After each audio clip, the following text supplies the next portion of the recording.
আজকের ভিডিওতে আমরা ল্যান্ডিং পেজ এবং ওয়েবসাইটের 5টা পার্থক্য আপনাদের সাথে শেয়ার করব। আপনি যদি এই 5টা পার্থক্য দেখেন তাহলে ল্যান্ডিং পেজ এবং ওয়েবসাইটের মধ্যে আসলে কি পার্থক্য বা তফাৎ কতটুকু সেটা আপনি খুব সহজেই বুঝতে পারবেন। সো নাম্বার 1 যে পার্থক্য সেটা হচ্ছে উদ্দেশ্য।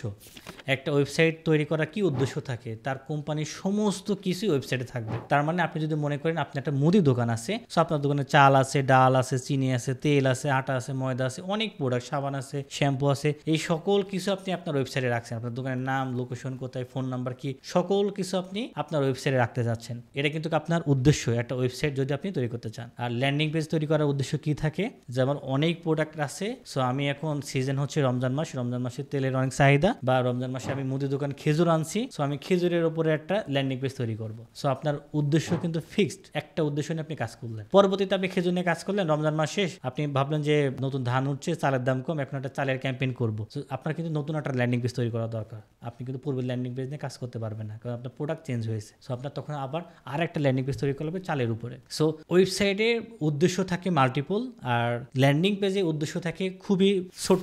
ল্যান্ডিং পেজ এবং ওয়েবসাইটের দ্বিতীয় যে পার্থক্য সেটা হচ্ছে একটা ওয়েবসাইটে অনেকগুলো পেজ থাকে। দেখবেন হোম থাকে, হোম পেজ থাকে, কন্টাক্ট আস পেজ থাকে, আবার সার্ভিসেস পেজ থাকে, অ্যাবাউট আস পেজ থাকে, অনেক পেজ থাকে।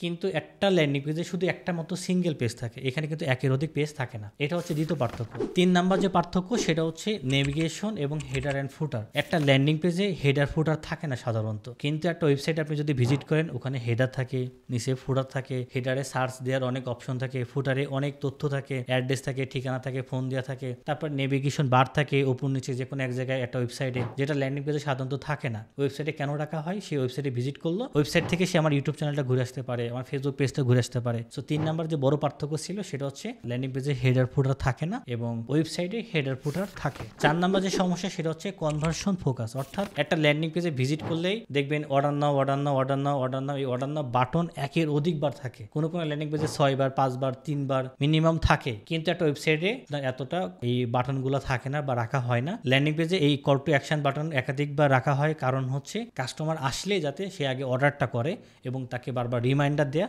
যে আপনি এখনই অর্ডার করুন। কিন্তু ওয়েবসাইটের ক্ষেত্রে এই কল টু অ্যাকশন বারবার দেখানো হয় না।